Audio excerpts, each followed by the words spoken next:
Hey guys, this is Zeddy, and this is a Christmas special. Actually, there's really nothing special about it. I just felt like making a video, and it just so happens to be Christmas Eve. More than likely, I'm not gonna have another video out for you guys Christmas or even on Christmas because, you know, I got people to see and things to do and whatnot too. But in this video, I figured, because I'm always a curious person, kept me up a little bit, and I think it would make a good video. You know, we have a lot of cassette decks out there, two-headed cassette decks that do not have the ability to calibrate two different tapes. So you have to purchase the right tape for it, make sure it sounds good. You find the one you like and you stick with it as much as you can. So the question becomes, how different are these tapes, you know? So I have a lot of different tapes, but unfortunately I can't get them all in the same year, exact same year model. So I'm going to try to get it as close as possible to test this out. I'm going to try to bias it to this guy right here. I wanted to use the JVC because that way we can actually see the position of the dials and then compare it to these different tapes. With the Nakamichi ZX7, there's no markings on it, so we can't. So first thing first, the 1990 TDKD. So this is what it looks like. Yeah. We also have the 1992 to 1994 Sony HF, as well as, well, Maxell kind of got lazy with this one, didn't they? 1988 to 1992 Maxell UR. Span 4 years with the same tape and design. Well, we don't know if the tape is the same. We don't know if they actually changed the formulation or not, but you know, they look the same, so it's hard to differentiate. All right, so these are, I chose these three because, you know, if you were, you know, around my age or so, back then, you know, maybe 10, 12, 14, you guys had access to basic tapes like these. These are basic ferric type 1 tapes. They're not like the cheapo ones that you would get at the dollar store or something, but these are decent tapes, you know what I mean? These are like brand names that you would trust. And here in the US anyways, these were the big threes: TDK, Sony, Maxell. I'm sure there are others like Fuji and whatnot, but I'm not gonna, I don't have an extensive catalog of different tapes. So I chose like the popular ones that you would think of when you think of, you know, major brand cassette tapes. And I try to get them to around the same year because, again, I don't have, you know, I don't have like all of them at the same year to test at the same time. So that's unfortunate.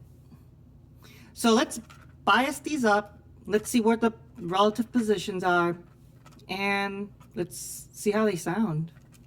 So first thing first, Maxell UR. This one is 1988 to 1992.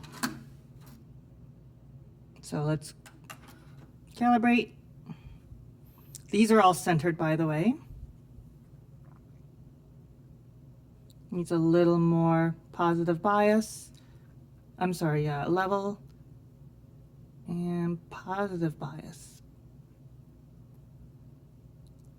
There you go. These are relatively used tapes, so they're gonna be a little shaky, you know, but that's close enough. And that's what it looks like.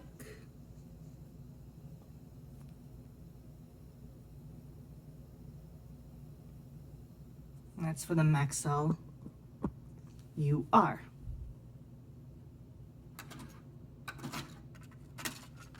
All right, so now that we got it for the Maxell UR, let's go with the TDK D. Now this one's 1991. All right, we're going to calibrate without changing anything. And it's actually pretty close. I mean, it's not right on the nose, but if your deck was calibrated for the max LUR, it's not miles away. It will probably sound a little louder, you know? So it won't sound all that bad. So it's back in the middle. I feel an indentation. And where is this? Oh, right in the middle too. Right in the indentation is where this guy falls in. Okay, just a little to the left. All right, so that's perfect. And that's where the TDKD is. So practically in the middle, barely any changes.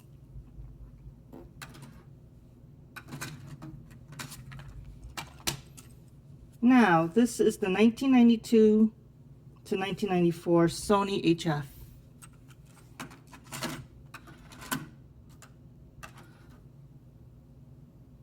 Okay, well this one's gonna probably sound dull if your deck was calibrated for the TDKD.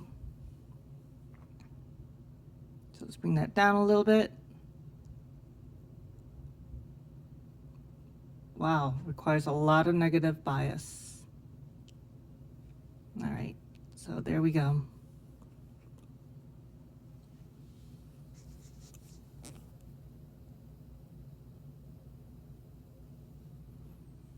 All right, so the important thing is really the bias, not so much a record level, because the record level, yeah, it does affect the level, but the tonal quality is mostly affected by the bias. All right, I mean, I kind of forgot where everything was anyway, so I would have to go back to the video and compile, you know, a short little comparison of all three and put it together so you guys can actually see the difference between all three. So I have a feeling most companies actually calibrate to the TDK. How can I not say that? Okay, so let's get this back.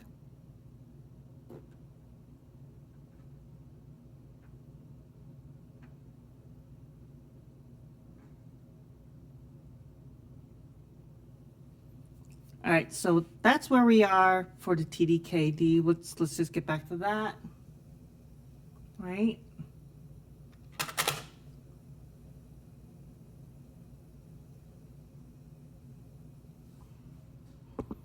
All right, so now that that's perfectly calibrated to the TDKD, I'm not going to change it anymore. Let's pretend that this is a deck that was calibrated specifically for the TDKD, and, you know, you stick other tapes in there. This is a two-head deck. We're just going to pretend that it's a two-head deck. Now, with the max LUR, you're going to be a little down in level because of the record sensitivity, but it's still going to sound pretty okay because of that bias. So I guess if you have a cassette player that is a two-head deck that is calibrated to the TDKD, you're going to be fine with URs, which is great. But then if you move over to the HFs, it's going to be louder, but you're going to have less trouble, as you can see there. So it's going to sound a little duller, and I don't think most people are going to notice. That's the thing. Majority of people aren't going to notice, but if you have a critical ear, you might hear it, and then you're going to say, well, you know, Sony HF, they suck. I'm just going to stick with these two. And there you go. Most people probably would do that, you know, if they were able to hear it. And some people usually can't, because you got to remember, you know, you're not doing an A/B, you know, test when you guys have a two-head deck. So There you have it. So what about how it actually sounds practically? Well, we'll see.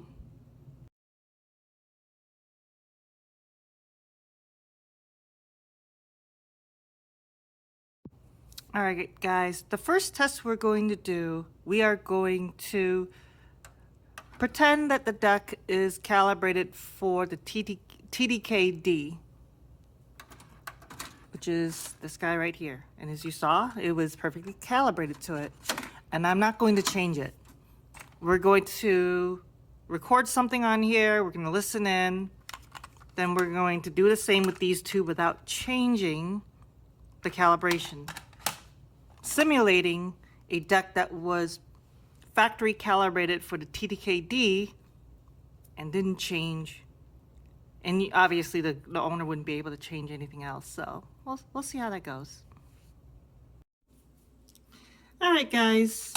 So let's go back to our control, because we're going to pretend that this deck is a 2-head deck that was calibrated at the factory to a TDK-D of this year. And to prove that it is calibrated, I'm going to go ahead and do the calibration thing again. And as you can see, it is dead on. All right. Now, the next thing I want to show you is I made sure that the level is going to go to 0 dB, just to give us a even playing ground, you know, on all the decks. Because, you know, when you have a 2-head deck, the only thing that you can do is you know, adjust this to the source. You know, there's no way to monitor the actual tape to see what it was actually being recorded on there. So just to prove that out, I'm going to go ahead and play something right now.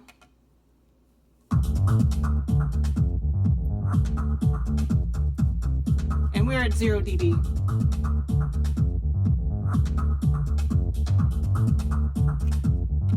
All right, satisfied? Good. All right, so we're gonna go ahead and record. And because this is actually a 3-head deck, I'm gonna be able to switch between the source and the monitor, and then we'll just use that as a comparison on how it actually sounds between what it was calibrated for and what it will sound like on these other tapes. All right, let's go for it.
So there you go.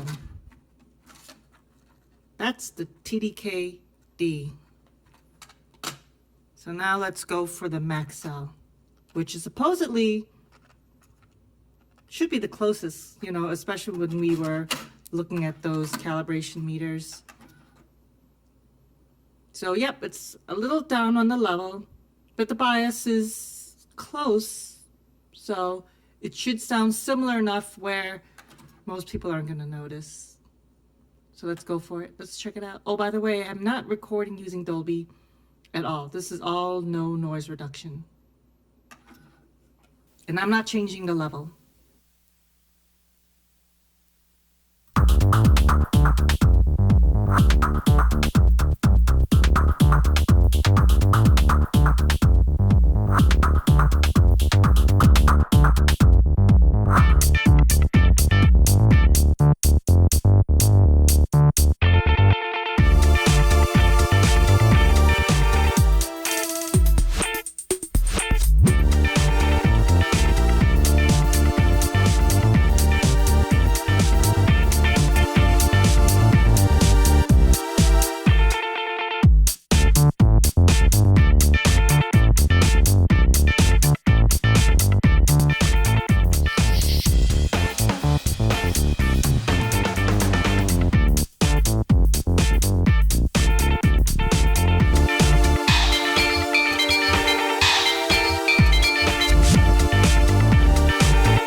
All right. What do you guys think about that? Personally, I can't tell right now because I'm just filming and I don't have my headphone monitors on. I'll probably be listening to it a little more critically during the editing. But here now is the Sony HF. Again, not changing anything else. We're just going to straight up record.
I can definitely hear it's duller compared to the source, even without headphone monitors.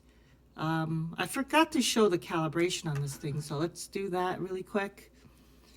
And okay, so we did notice that at the beginning, it was actually recording louder than the source, and now we see why.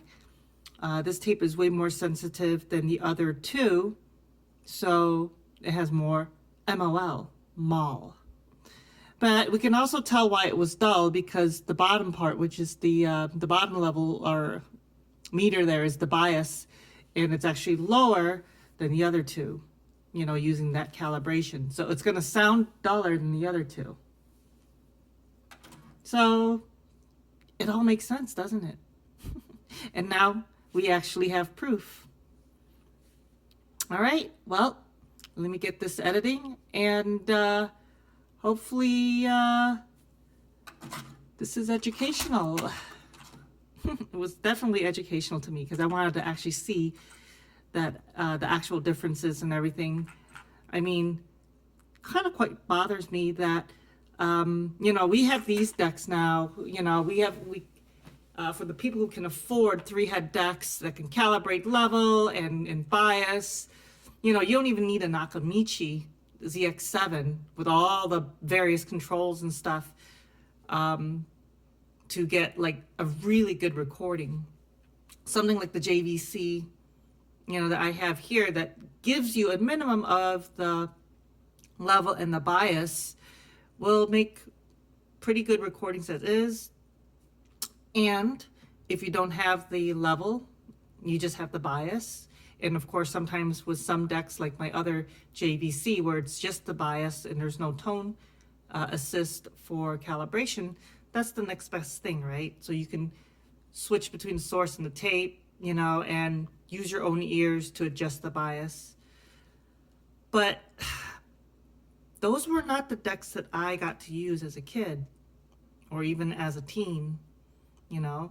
As a kid, I just used cheap little boom boxes, but, you know, as a teen, I got to use my dad's cassette decks, and he only had like 2-head decks that the only thing that is adjustable would be like the tape type.